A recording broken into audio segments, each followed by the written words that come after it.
देश की बहस में हमारा आज का सवाल है, दिल्ली दंगों में क्या निष्पक्ष जांच हो रही है? क्योंकि इसको लेकर सवाल उठाए जा रहे हैं। क्या दिल्ली पुलिस उत्तर पूर्वी दिल्ली दंगों में उन लोगों को फंसा रही है या डरा रही है जिन्होंने नागरिकता संशोधन कानून के विरोध में हुए प्रदर्शनों में बढ़ चढ़कर हिस्सा लिया था? क्योंकि आज मास्टरमाइंड उमर खालिद पकड़ा गया है। उमर खालिद को मेरे हिसाब से फरवरी में ही गिरफ्तार कर लिया जाना था।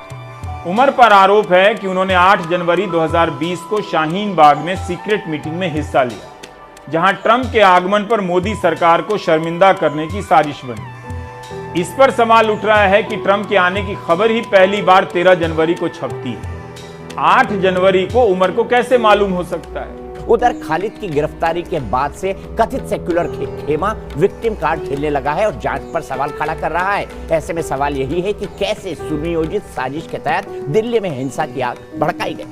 उमर खालिद के जिस भाषण को आधार बनाया गया है वो भाषण 17 फरवरी को महाराष्ट्र के अमरावती में दिया गया था। हम वादा करते हैं 24 तारीख को जब डोनाल्ड ट्रंप हिंदुस्तान आएंगे तो हम ये बताएंगे कि हिंदुस्तान के प्रधानमंत्री और हिंदुस्तान की सरकार हिंदुस्तान को बांटने का काम कर रही है, महात्मा गांधी के उसूलों की धज्जियां उड़ा रही है, और ये बताएंगे कि हिंदुस्तान की आवाम हिंदुस्तान के हुक्मरानों के खिलाफ लड़ रही है। अगर हिंदुस्तान के हुक्मरान देश को बांटना चाहते हैं तो हिंदुस्तान की आवाम देश को जोड़ने के लिए तैयार है। हम तमाम लोग सड़कों पर निकल कर आएंगे। आप लोग निकल कर आएंगे? इस भाषण में उमर खालिद तो यही कह रहे हैं कि सरकार लोगों को बांटने का काम कर रही है, तो हिंदुस्तान की आवाम देश को जोड़ने के लिए तैयार है। सड़क पर उतरने की बात कब से देशद्रोह हो गई? इसके पहले भी विदेशी राष्ट्राध्यक्षों के आगमन पर प्रदर्शन होते रहे, दुनिया भर में होते। क्यों सेक्युलर खेमा ये कह रहा है कि विक्टिम बनाया जा रहा है मुसलमानों को?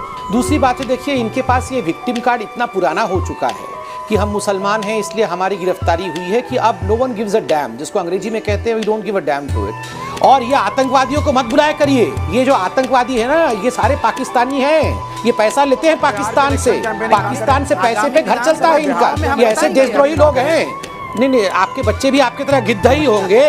आपके और आपके गिद्ध बच्चे जो है उनको लेकर आप जाइए, मंडराइए वहां पर, अभी मुझे बोलने दिया जाए। अगर भाषण ही आधार है तो फिर इन तीनों भाषणों को आप कैसे देखना चाहेंगे? सीसीपी साहब हमारे सामने खड़े हैं। मैं आप सबके बिहाफ पे ये बात कह रहा हूँ, ट्रंप के जाने तक तो हम शांति से जा रहे हैं, लेकिन उसके बाद हम आपकी भी नहीं सुनेंगे अगर रास्ते खाली नहीं हुए तो। ठीक है, आज जब तक रास्ता खाली करवा रहे हैं। ये लोग आपके घरों में घुसेंगे, आपकी बहन बेटियों को उठाएंगे, उनको रेप करेंगे, उनको मारेंगे। इसलिए आज समय है। कल मोदी जी नहीं आएंगे बचाने, कल अमित शाह जी नहीं आएंगे बचाने, आज समय है। गद्दारों को गोली मारो, देश के गद्दारों को आवाज आनी चाहिए, गिरिराज जी को सुनाई दे। देश के गद्दारों को, देश के गद्दारों को, देश के गद्दारों को। इन भाषणों के संदर्भ में सवाल उठ रहे हैं कि इनसे क्यों नहीं पूछताछ हुई या जांच का विषय समझा गया कि इनका संबंध हिंसा से भी हो सकता है। मुझे बताइए पंडित जी, आपका क्या मानना है? क्या मुसलमान है उमर खालिद इसीलिए गिरफ्तारी हो रही है? ये क्यों लोग मुसलमान बन जाते हैं, हम हिंदुओं के खिलाफ हो जाते हैं, हम हमारे हिंदुस्तान के खिलाफ हो जाते हैं?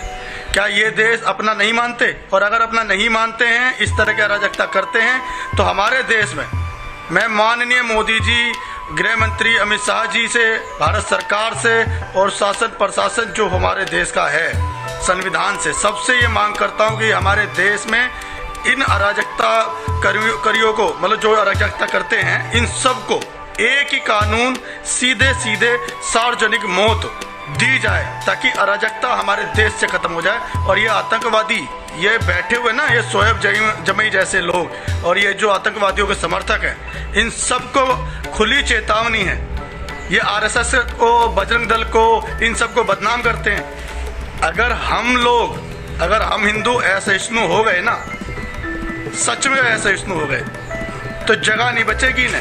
सवाल है कि कफील खान पर भी जो एनएसए लगा था, नेशनल सिक्योरिटी एक्ट, उसमें भी लगाने वाले का कुछ नहीं, मगर कफील खान को 6 महीने जेल में रहना पड़ा। अदालत ने, इलाहाबाद हाईकोर्ट ने एनएसए लगाने के फैसले को गैर कानूनी बताया था, इल्लीगल। इस संदर्भ में देखिए तो सवाल लाजमी हो जाता है, क्योंकि जो हुआ कफील खान का हुआ, उन पर अवैध रूप से एनएसए लगाने वालों पर 5 रुपए का फाइन तक नहीं लगा।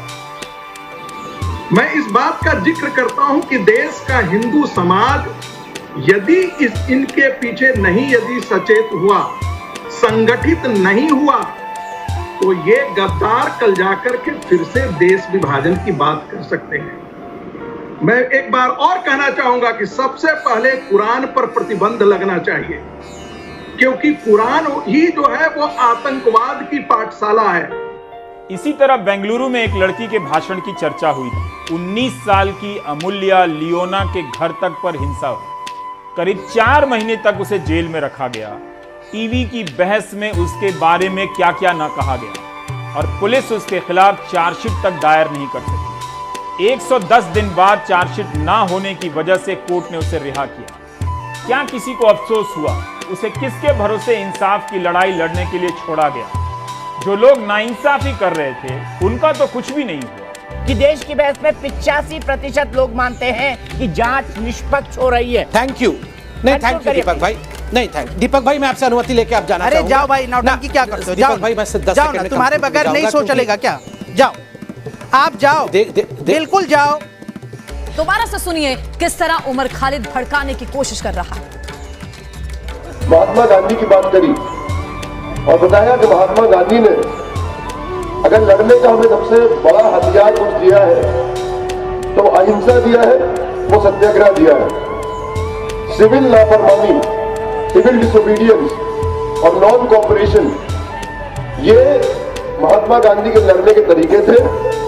अगर आज उस महात्मा गांधी के बताए हुए सिद्धांत पे अगर कोई चल रहा है तो इस देश की आवाम चल रही है, और इस देश की आवाम को अगर किसी ने रास्ता दिखाया है तो वो शाहीन बाग की औरतों ने दिखाया है। हम हिंसा का जवाब हिंसा से नहीं देंगे, हम नफरत का जवाब नफरत से नहीं देंगे। अगर वो नफरतें फैलाएंगे तो हम उसका जवाब प्यार से देंगे। अगर वो डंडा चलाएंगे तो हम तिरंगा उठा के लहराएंगे। अगर वो गोली चलाएंगे तो हम संविधान को हाथ में लेकर अपने हाथ को बुलंद करेंगे। अगर वो जेल में डालेंगे तो सारे जहां से अच्छा हिंदुस्तान हमारा, गाते गाते हम हंसते हंसते जेल चले जाएंगे, लेकिन इस देश को आपको बर्बाद करने नहीं देंगे। इस वीडियो के सामने आने के बाद सवाल तो बनता ही है, अगर हम करें तो करें क्या, बोले तो बोले क्या? अगर थोड़ा सा भी भगवान ने दी हो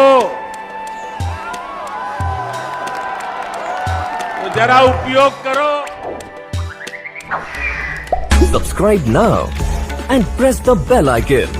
Never miss an update.